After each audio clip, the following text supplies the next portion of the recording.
Juntos, con Jaime Núñez. Al menos más de 200,000 personas hubieran podido no perder la vida con todo lo que ocurrió alrededor de la pandemia del COVID-19. Son de los primeros hallazgos que alcanzamos a encontrar en esta comisión independiente de investigación sobre la pandemia, cómo actuó México alrededor de un tema que sí, efectivamente le golpeó a todo el mundo, pero de qué manera se actuó, dónde estuvieron las fallas, qué fue lo que ocurrió con la gobernanza al tomar las decisiones. En la línea telefónica se encuentra, me da mucho gusto poder saludar al doctor Jaime Sepúlveda. Él es coordinador de esta Comisión Independiente de Investigación sobre la Pandemia, a quien recibo con mucho gusto. Qué gusto saludarle. ¿Cómo se encuentra, doctor? Buenas tardes. Muy bien, Jaime, gracias por tenerme en su programa. ¿Cuáles serían estos primeros hallazgos? Vemos, y a lo largo del día, hoy una interesante columna, por cierto, de Raimundo Rivapalacio en El Financiero. ¿Cuáles son los hallazgos principales de esta comisión que conoceremos ya hacia finales de este mes de abril, doctor? Bueno, estamos hablando desde luego de la catástrofe humana más grande que ha vivido México en un siglo. México es el cuarto lugar mundial en muertes en exceso. Esto con datos oficiales de la Organización Mundial de la Salud. De 2020 al fin de la emergencia sanitaria, tenemos más de 800,000 muertes en exceso. Uh-huh.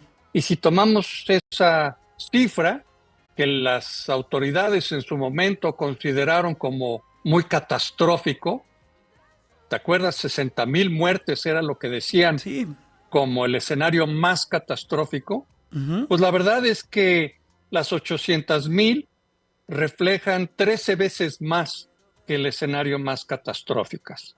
Entonces, estamos hablando de que la falla fue mayúscula y que aproximadamente 4 de cada 10 fallecimientos de esos 800,000 muertes en exceso pudieron ser evitadas.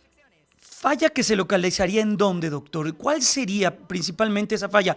Porque entre los argumentos que vemos, principalmente los del doctor Hugo López-Gatell, es que México es un país de obesos, es un país con hipertensión, es un país con malos hábitos, es un país donde el capitalismo y todo lo que ocurrió alrededor de las empresas que venden productos chatarra, pues inundaron los anaqueles y eso también pudo llevar a esta catástrofe.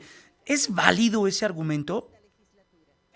Bueno, a mí me parece poco elegante culpar a las víctimas por ser obesos o por ser diabéticos. Por supuesto, esas enfermedades preexistentes pueden condicionar una mayor letalidad. Eso es cierto, pero también es cierto que más de una tercera parte, prácticamente el 40% de las muertes, fueron debidas a una mala gestión, más allá de los problemas estructurales de un sistema de salud con baja inversión, una población informal, una población con enfermedades preexistentes. Todo eso es cierto, pero una vez que comparamos México con otros 118 países en el mundo, vemos que México tiene una mortalidad en exceso de 2.6 veces más de lo que sería entendible por su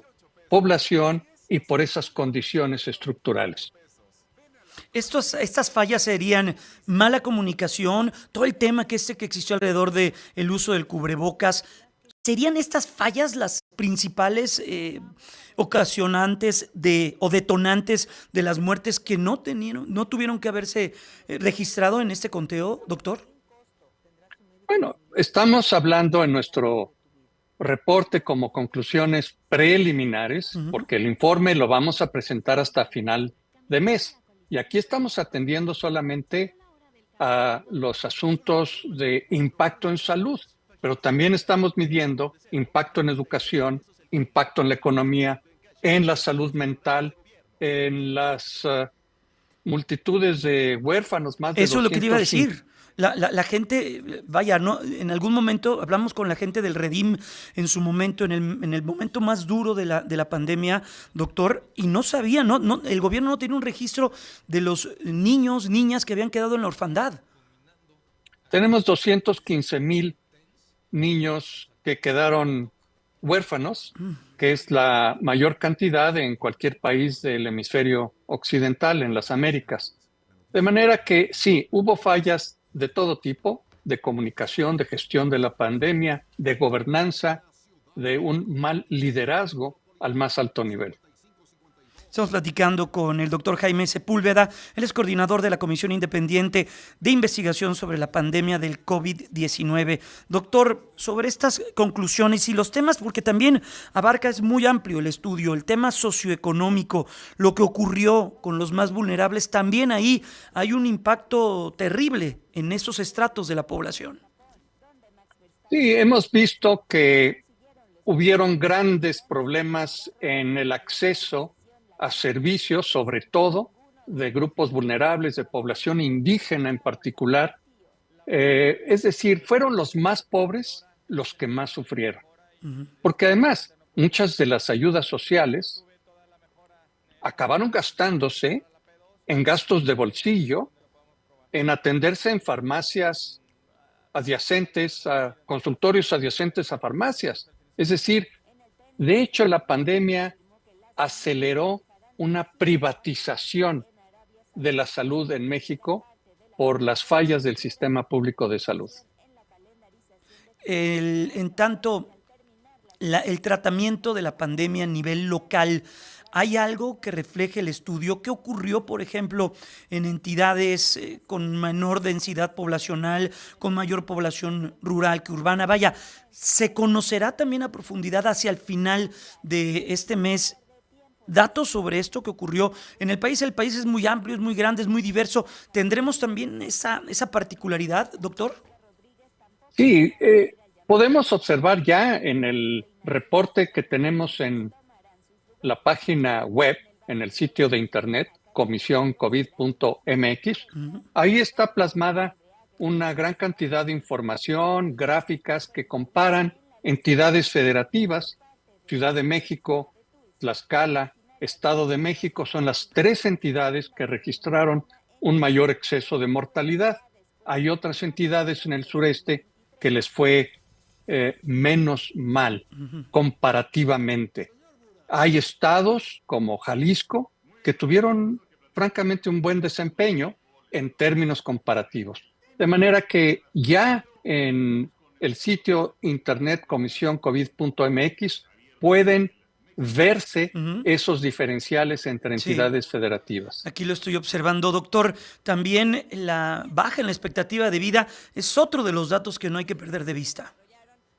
4 a 4.5 años de pérdida en la esperanza de vida a nivel nacional. Claro, hay algunas entidades que tuvieron de hecho un mayor problema en pérdida de años de vida, esperanza de vida, como es el caso de la Ciudad de México, el Estado de México también, Tlaxcala, entidades en donde hubo una mayor proporción de muertes en exceso, hasta 67% en el caso de la Ciudad de México.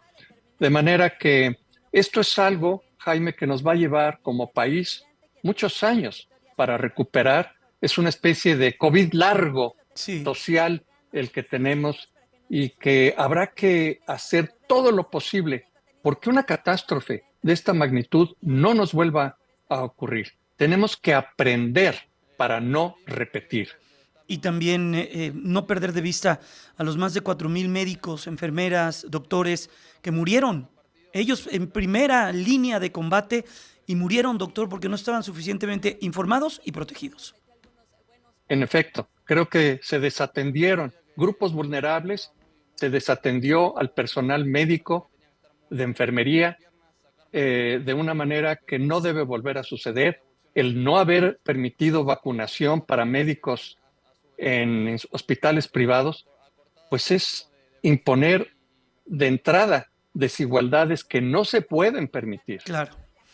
Tremendo. Pues, doctor, nos regala, cuando tengamos ya los datos todos completos, una nueva charla para entender ante qué estamos y cuál sería el siguiente paso, conociendo ya todo lo que ocurrió alrededor del COVID. ¿Le parece si regresamos con usted en algunas semanas? Con el mayor gusto, a finales de mes ya tendremos el informe completo y será un gusto platicar contigo, Jaime. Gracias, doctor. Cuídese mucho, que tenga un excelente fin de semana. Hasta pronto. Igualmente. Gracias. Es el doctor Jaime Sepúlveda, coordinador de la Comisión Independiente de Investigación sobre el COVID-19.